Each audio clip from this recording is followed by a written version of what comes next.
Good afternoon, everyone. I'm Sharon Francis, and I'm business advisor for the Minority Business Assistance Center here in Columbus. And I am pleased to have all of you joining us today for our Ohio Department of Transportation DBE Certification Academy. We have with us Lynn Stevens, who is the administrator for outreach for the Office of Diversity and Inclusion, and then also Lorraine Stevens, who is the regional manager of the Office of Diversity and Inclusion. And so we are so glad that they are able to join us today. And I am going to turn it over to them so that they can lead you through this time of training. And if you have any questions, you feel free to use the chat, and we'll be taking time throughout the webinar to respond to those questions. But again, thank you for joining us, and I'm pleased to introduce to you Lynn Stevens. Take it away. Okay, thank you, Miss Sharon. I will share my screen here. Again, with the Ohio Department of Transportation, I'm glad to be here with you today, myself and my colleague, Miss Lorraine Stevens, and we will talk about DBE certification. And I threw a little bit in about small business enterprise certification too. So we have DBE, and we'll just touch on SBE towards the end as well. Okay. Let's see. Okay, so we'll talk about just ODOT generally, and then go into DBE certification. We have ACDCBE certification, we'll touch on that too, and SBE certification.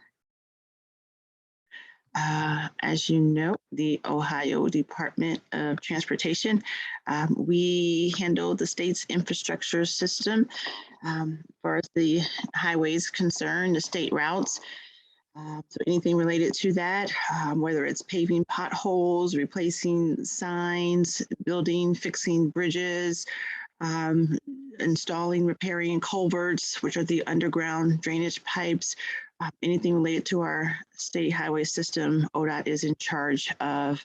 And as a more than $3 billion a year enterprise, ODOT invests the bulk of our resources in system preservation through maintenance, construction, and snow and ice operations.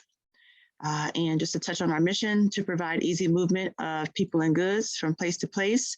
In order to do that, we will take care of what we have, make our system work better, improve safety, and enhance capacity. So everything that we do revolves around those 4 aspects of our mission. And I and Lorraine are with the Division of Opportunity, Diversity, and Inclusion. We are a relatively new division at ODOT, and we focused on increasing the pool of diverse businesses who get contracts or opportunities with ODOT, as well as increasing the pool of diverse applicants for our vacancies, job vacancies. But our ODI office is led by Lauren Purdy, our Deputy Director. We have 3 offices within our division. And the first one is the Office of Business and Economic Opportunity, led by Deborah Green. So they do all things related to our DBE certification and SBE certification to approve the applications. And they are responsible for doing reporting requirements to our USDOT, the FHWA, Federal Highway Administration. So they handle all those reporting. They handle setting the goals on our projects. So our goals, so some projects have a DBE goal, they may have an EDGE goal, and they were responsible for those. And DBE supportive services, which is services for DBE certified firms to help them increase their capacity to do work on ODOT projects. And then the OJT training program, where we have a requirement for prime contractors to hire apprentices on our projects. And we have the Office of Civil Rights Compliance, led by KT LaPlace, and they handles all things related to prevailing wage, certified payrolls that have to be submitted by the sub and the prime contractors, commercially useful function, making sure the subs are doing and providing the commercially useful function on the projects. Title VI of the 1964 Civil Rights Act, we have some requirements That office administers or monitors those requirements and our compliance with them. And then any ADA issues are handled by our Office of Civil Rights Compliance. And then the third office is our Office of Outreach. I am an administrator for that office, and that's where we have our 4 regional outreach managers, such as Lorraine here in Central and Southeast Ohio. And we have James Scales in Southwest Ohio, Lair, Marin Markham in Northeast Ohio, and Michelle Newman in Northwest Ohio.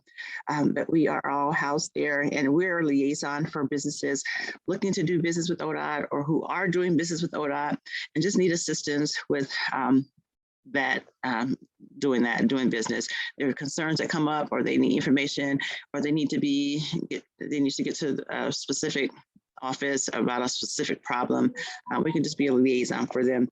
We hold workshops, webinars, and events to talk about doing business with ODOT, and such as today, talk about the DBE certification. And also workforce diversity and inclusion. We are assisting with ODOT's monitoring of the requirements on our projects for female and minority workers. And here are the 4 outreach managers and myself. So you can see, have a visual, the regions that we cover.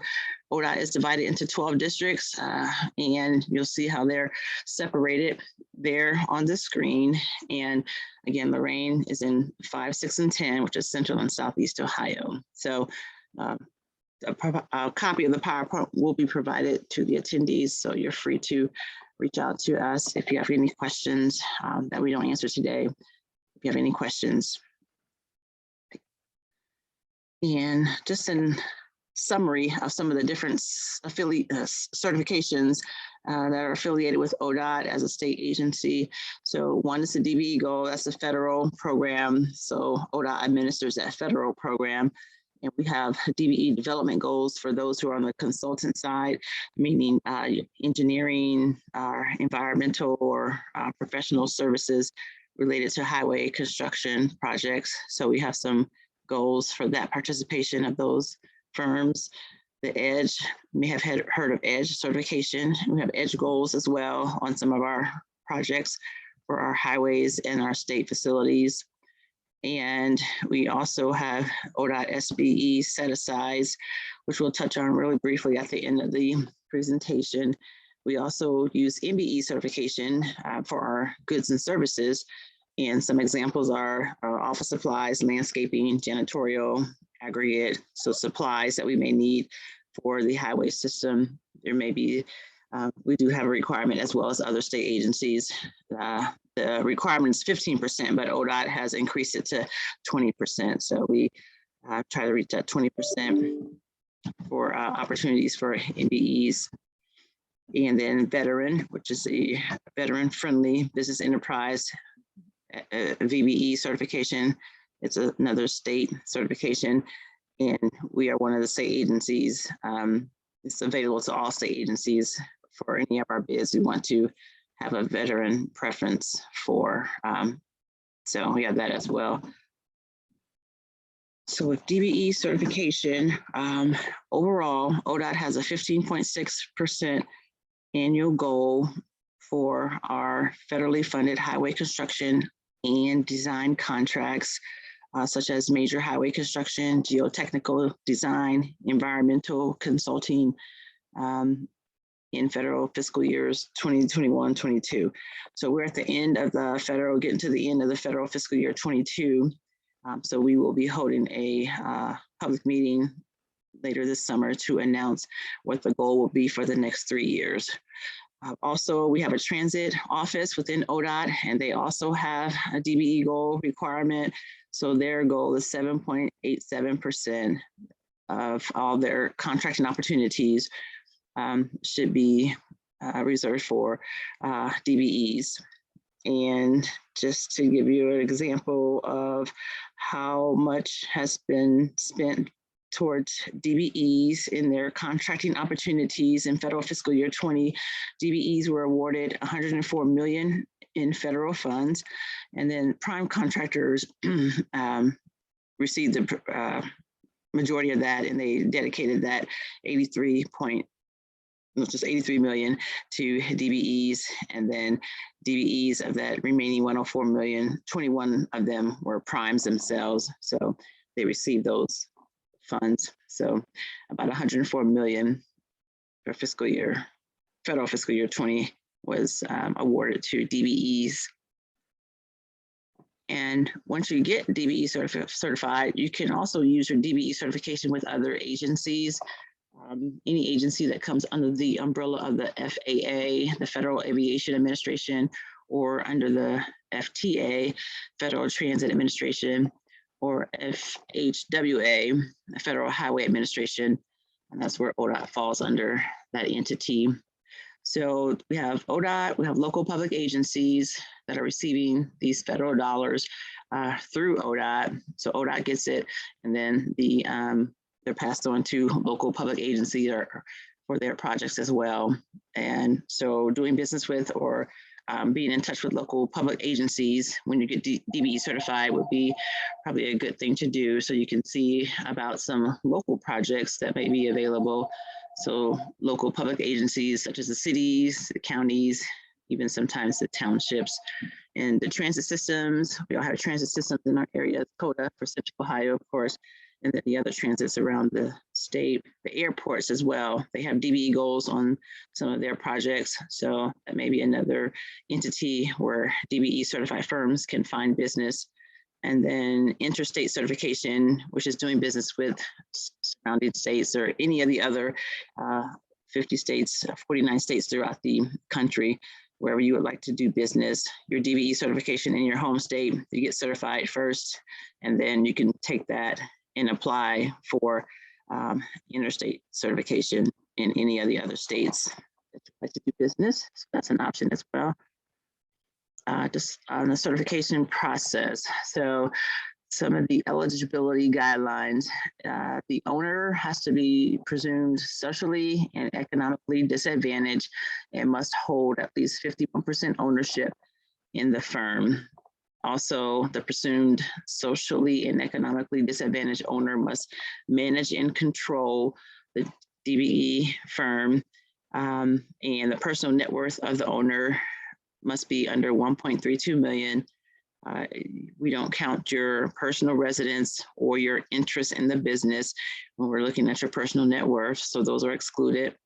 And then the DBE firm must be independent. You cannot be a subsidiary of a larger firm or company. You have to be an independent business registered through the Secretary of State's office here in Ohio. And then there is a income requirement. You have to stay under the threshold, which is, we use the Small Business Administration standards. So formerly, the 3-year average of annual gross receipts. So on a yearly basis, you had to be under 26.29 million to qualify for DBE certification. But as of March of 2022, you're able to make a little bit more. It's called a new inflationary adjustment. So let's see, the applicable DBE program regarding blah, blah, blah, blah. The 3-year average of annual gross receipts, including its affiliates, cannot exceed 28.48 million. So that's a new threshold. So your income has to be under 28.48 now. So as long as you stay under the 28.48 and the 1.32 million personal net worth, you would meet the financial threshold or qualification for DBE. All right, let's move this. Let's see, that just, okay, so the 28.48 million business standard size does not apply to the FAA assisted projects. So some of the DBE firms participating in the Federal Aviation assisted projects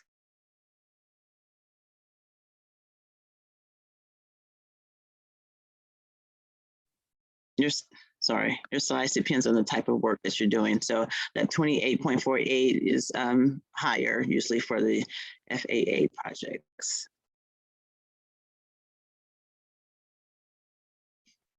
For our socially disadvantaged, just to break that down a little bit, that means the owner of the company has to be in one of the socially disadvantaged categories.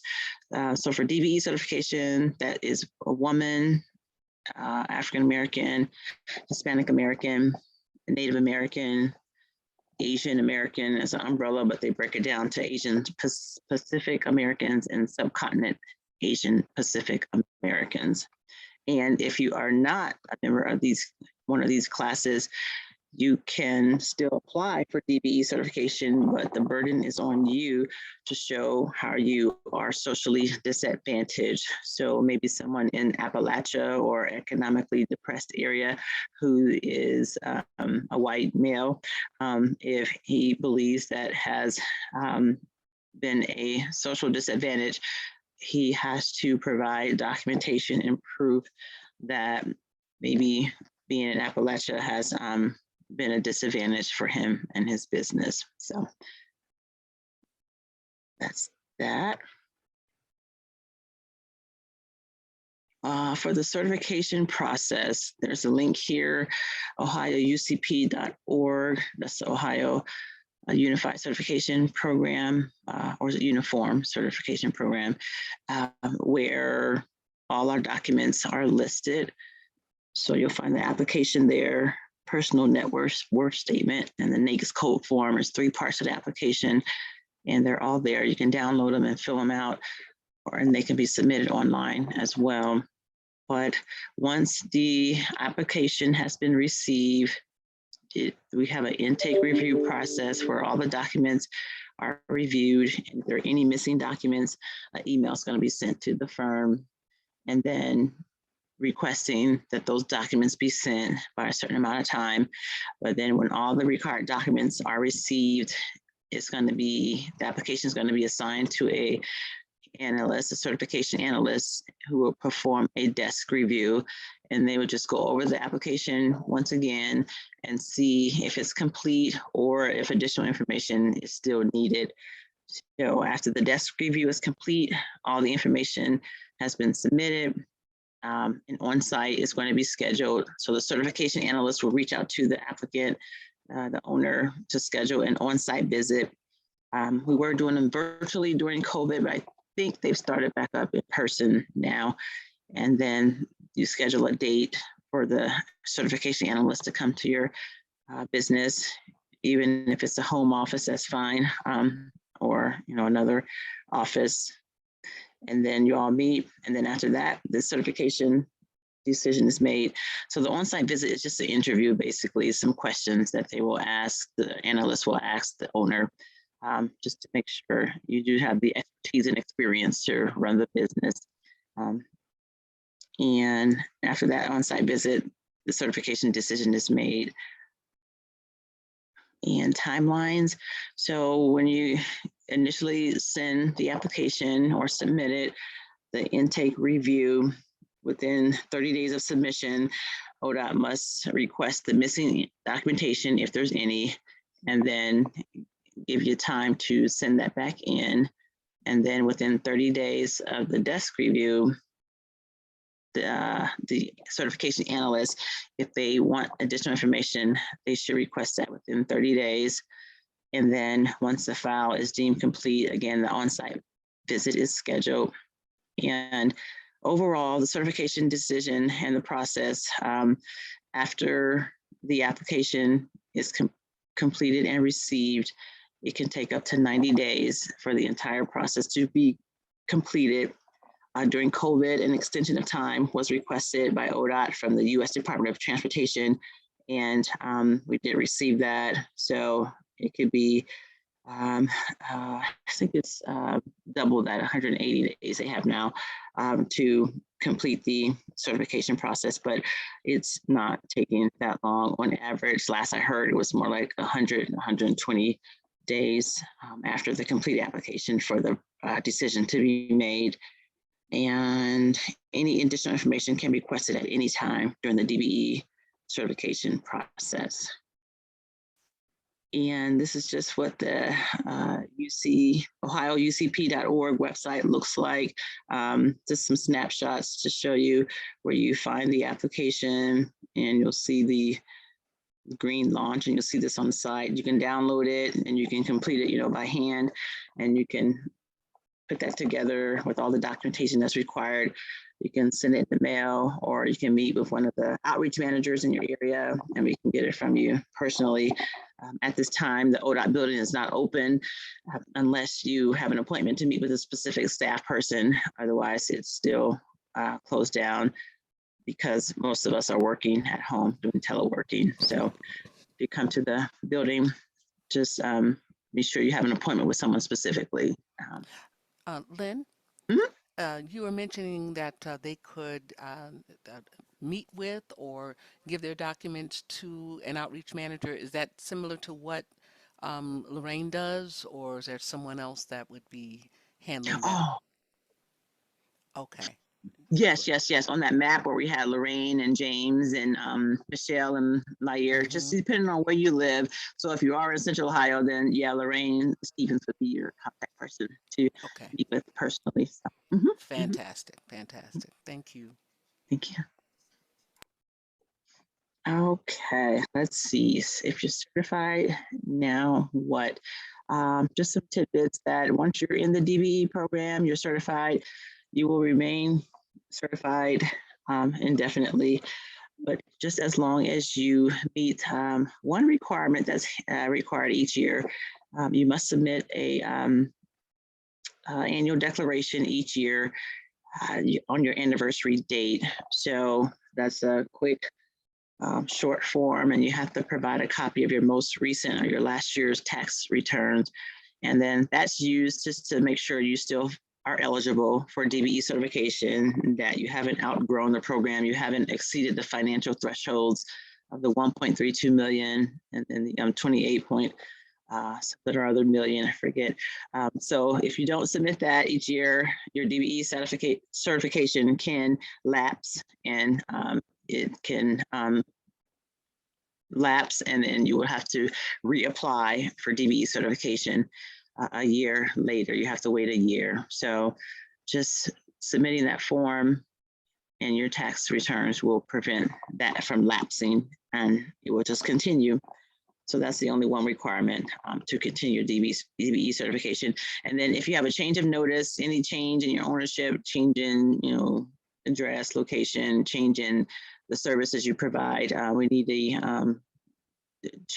notice of change form to be completed within 30 days of the change happening. So that is another requirement if there are any changes that come along the way.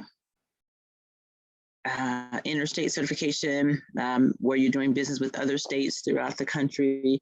You just are in need of being certified in your home state first, Ohio, and then once you identify, or if you identify another state you want to do business, then you would contact their division that handles DBE certification, and it's going to be an interstate certification request form. So each state is kind of sort of different on which form they require, but almost everyone, they request a copy of your original DBE certification application along with all the documents that were submitted with that original application. So it's very important to keep a copy of all of that. It's a huge application, we know, lots of documentation, but that's what you will need when you look to do business in other states. So just always save a copy somewhere. No matter how long ago it was, we have some states, some businesses who have been certified for 10, 15 years, and they have to go all the way back to that original application and those original documents that were with that application and submit that to whatever state they would like to do business in. So, and that documentation includes any notice of changes that you submitted to your home state over the years and any annual declaration document. So that also is what's needed when you apply for interstate certification, DBE certification in another state. ACDBE, that's another type of DBE certification for those businesses that are located in an airport and is engaged in the sale of consumer goods or services to the public. Business conducting one of the more following activities: even if it does not maintain an office, store, or other business location on an airport.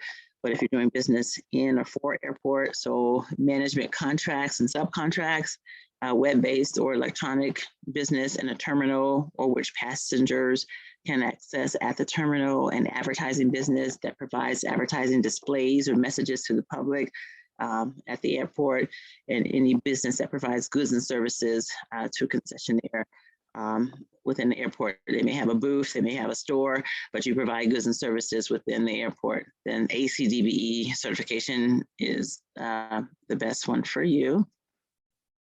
And there's a higher threshold for ACDBE certified firms. The cap is 56.42 million. And then other type of businesses that are ACDBE certified can have even higher thresholds. You see here, it says banks and financial institutions, they can go up to 1 billion, car rental companies, 75.23 million, paid telephones, not too much of those, but they had a standard of the number of employees. So you could have 1,500 employees and still be ACDBE certified. And then automobile dealers, again, they have that employee threshold of 350. So checking the ACDBE option on the application, page 5. And then there's just one little section for ACDBE. So you complete the typical DBE application and then that one section for ACDBE as well on the application. Section 5 on page 13. SBE certification, just to touch on that. So our SBE program was established to ensure that small businesses receive fair opportunities to participate in ODOT contracting and consulting activities as prime contractors.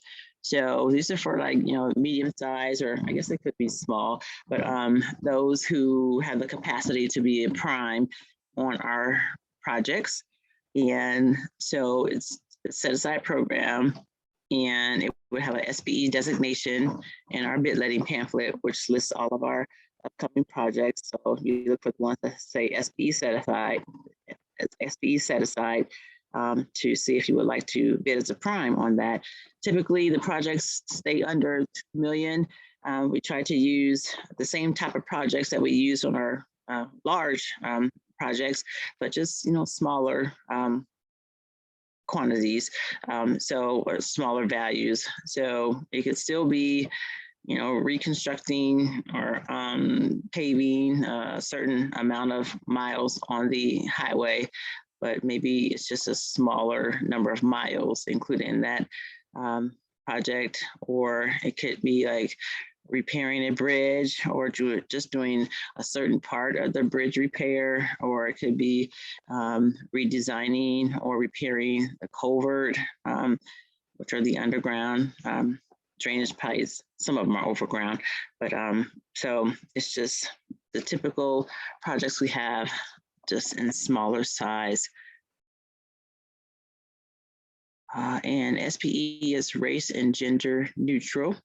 Again, the personal net worth is the same as DBE, not to exceed 1.32 million, minus your personal residence and your interest in the business. And then the owner must have an adjusted gross income of no more than 350,000. So that's less than the that's for the owner, the individuals owning and controlling the firm must have adjusted gross incomes of no more than 350 million.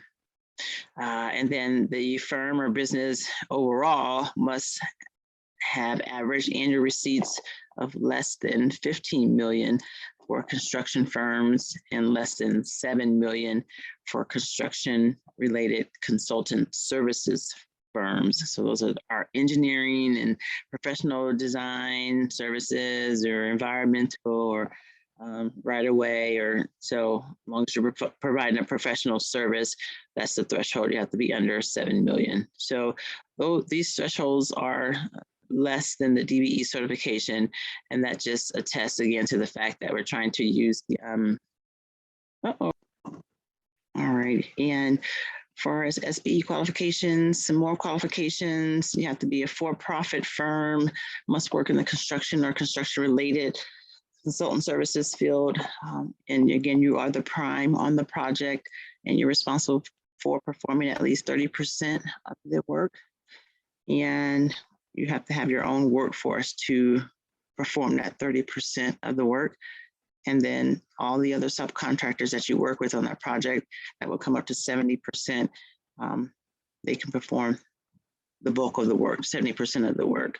And then the prime must be, the SBE as the prime must be pre-qualified with ODOT, which is a requirement for all primes on all of our projects. So that's a separate process, a pre-qualification process. Oh my goodness, sorry. Okay, so this is a link to the SBE application, and it's just some highlights of what's required there. So again, if you get the PowerPoint, click on the link, and then you'll be able to see this information. So you know more information about what's needed. So that's on the application.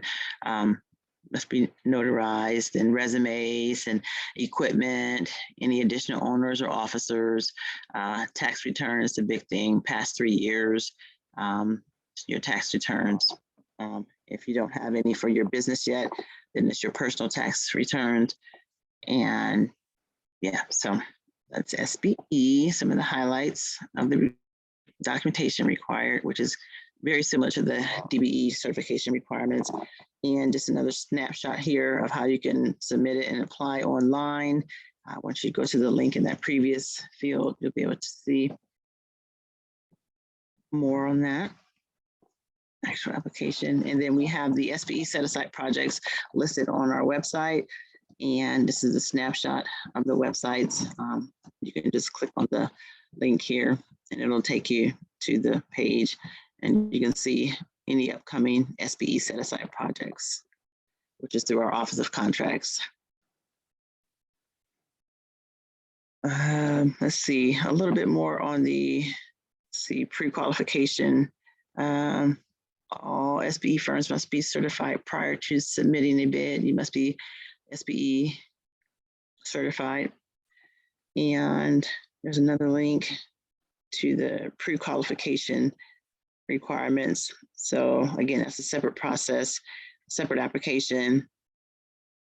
And currently ODOT is not certifying, I am so sorry, is not certifying brokerage businesses, and is primarily focusing on firms related directly to heavy highway construction.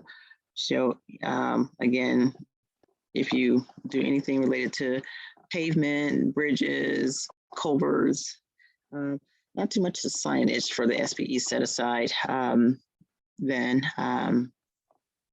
that might be an opportunity for you. Is that it? Okay, and just to touch on a couple of ways to stay updated on what ODOT's doing, especially our ODI division. We have bi-weekly construction bid opportunities with goal information. So we'll have projects listed, upcoming projects, and we'll have the DBE goal listed, or the EDGE goal listed, or the SBE set asides. So if you're interested in joining that list to receive the bi-weekly construction bid opportunities, you can do so at the link here on the screen.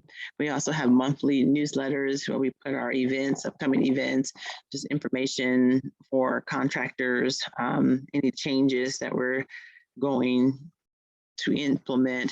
We put these in our newsletter. So if you're just interested in hearing about ODOT or seeing more about what we do, feel free to sign up for the monthly newsletter, and you can always opt out anytime you like. And then right here on this is a screenshot. You can choose which region of the newsletter that you would like to receive as well. So you can narrow it down, but there's a link there to our website. We have an upcoming big annual event, April 25th and 26th, here in a couple of weeks, where we will highlight diversity in the transportation industry and just a whole host of topics. related to doing business with ODOT, diversity in transportation. We have a keynote speaker of Dr. Frederick Bertley, the CEO of COSI, and the event will be held at COSI, but he will be one of our speakers. And then we'll also have Dr. Ellen Ochoa, NASA's first Hispanic astronaut. She will be speaking on April 25th during our keynote luncheon as well. So it's almost full. We have a hybrid model in person and we have virtual. So in person is probably, I think it has closed. So only virtual option is available now. If you're interested in just seeing again what we do at ODOT and just finding out more about the transportation industry and where we're going as far as diversity and just technology generally. Feel free to, if you click on the postcard in the PowerPoint when you get it, it'll take you to the page there. We also have, there's our contact information, but we also have the option for any of our EDGE and DBE certified firms, if they're interested in posting their capability statements on the website, we have that option. And many people go to that website, whether it's a prime contractor who's looking for a DBE or a DBE who's looking for another DBE to partner with. That's a good resource. But once you're DBE certified, you'll be entered into the DBE directory. So you'll be found by anyone searching for the particular service that you're offering. And you will get calls from those who need help or are looking for assistance from DBE certified firms. We are here to help you navigate and enter into the world of doing business with ODOT. We can help you narrow down your focus where at you would do business with ODOT. We're the second largest state agency, so just a very large agency, different opportunities, construction, consultant services, we have goods and services, and suppliers, anyone who supplies materials for construction project for the transportation industry. There's opportunities for you there as well. So I think that is the last slide of the presentation. So if there are any other questions, feel free to ask them and we're happy to answer. So give me a few seconds, I guess, to see if you have any questions. Great. You can go ahead and unmute yourself. There you go. Can you hear me? Yes. Good deal. Thanks again for this presentation. It was great. My only question was, I've been in business for six months. Are you able to, is there any time constraints on when you can submit for DBE or SBE? I know there is for EDGE and MBE 1 year. I had everything ready to apply. I just wanted to make sure I didn't have to wait on any time constraints. Oh, sure. Yes. Unlike DBE and EDGE, where you have to wait a year, you do not have to wait for DBE. You could establish your business. You just have to be established through the Secretary of State's office. So if you get that approval on Thursday, you can start doing business or be able to apply for DBE certification. Yeah, on the next day.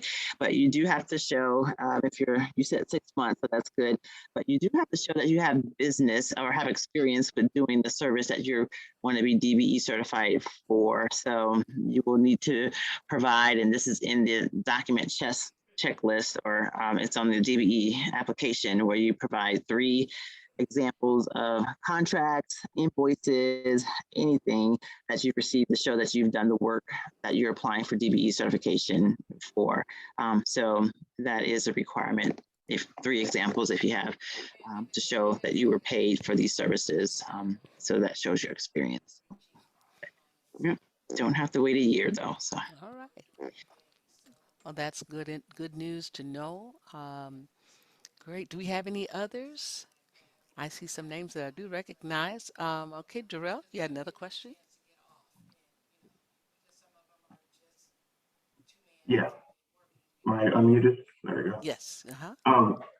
So if you apply for certain NAICS codes, so I have a pretty I've been in construction for 10 years. Pretty jam-packed personal resume, including a lot of ODOT work, project management for a contractor. Uh, so some of my three examples of my contracts may be like more one or two scope specifics, but I'm looking to apply for multiple NACE codes that I'm familiar with just by doing it. Does a personal resume come into play as well for experience? You're going in and out. I think I understood you're going to apply for multiple NAICS codes. And was your question related to who would do that work? Does their experience count? Can you repeat that part? Sorry. Yeah. Basically, I apply for multiple NACE codes, but some of the invoices or contracts that I've done may be more specific to one or two NACE codes. But my personal resume has experience in some of the other NACE codes that I'm applying for, even if my company hasn't done those type of contracts just yet. Does that disqualify you from not being able to get a more broad, allowable scope, I should say? Your personal experience, does apply to show that you have experience before you establish your business. You said that is shown in your resume. So it may, if you don't have any like invoices, receipts, or contracts before establish your business for any particular NAICS code, you may be requested to write a letter of explanation of what your experience was. And I mean, you point to your resume there, and the certification analyst will see your resume and see that experience. So they may be able to tell, from your resume that you have that experience, but you may be asked to, again, write a letter if you don't have the documentation, for your personal experience before you started your business, or if you don't have any contracts in particular NAICS codes. So there's a way that, you could show your experience or explain your experience by providing a statement. But the analyst, again, has your resume, and if they need the statement, they will request you to write one. So, but your personal experience, from your resume does count to show your experience. Mm-hmm. Okay, thank you. Mm-hmm. Welcome. Are there any other questions? All right. Well, great. Thank you so much, Lynn and Lorraine, for being on with us today. And as always, the information is valuable, and certainly for those of you who are looking for doing business with the Ohio Department of Transportation, we hope that you will take advantage of this opportunity for certification. And if you do need assistance, you can always reach out to our office as well, and we can certainly make those connections for you with Lynn's office. So again, we appreciate you chiming on and also for your questions today. And I'm going to put up the information for Lynn and Lorraine for you to reach out to them. Their email addresses are there. And also would like to invite you to participate in our upcoming trainings. We have an e-commerce 101 with Priscilla Teixeira, and this is going to be on the 21st at 11 a.m. It's virtual. And then part of our Building Your Business series, we'll be dealing with hair, beauty, and personal care businesses on the 28th. And we're really excited about this opportunity. We are partnering with the Small Business Development Center of Ohio, as well as the Columbus Chamber. During the week of National Small Business Week, we're doing a procurement series that'll be going on for each day of the week. The sessions are going to be primarily during the evening on the 2nd, the 3rd, and the 4th, and 5th. And you can see here on the list these sessions. And then on the 6th, we'll be actually having an in-person session at Columbus State University for doing business with corporations. So if any of you are interested in participating in the certifications workshop, networking and pitching, also eliminating barriers to funding, that's where's the money to help fund your business, and then also doing business with public agencies. Lynn will be with us once more for that. And then, as I said, on the 6th, it'll be during the day, 11:45 at Columbus State University, doing business with corporations. And so we will have several corporations, um, uh, as well as construction companies. We have, I believe, Kroger, Bath and Body Works. They are going to be there to speak directly to those who are looking for contracting opportunities with their businesses. So we want to encourage you all to mark those dates.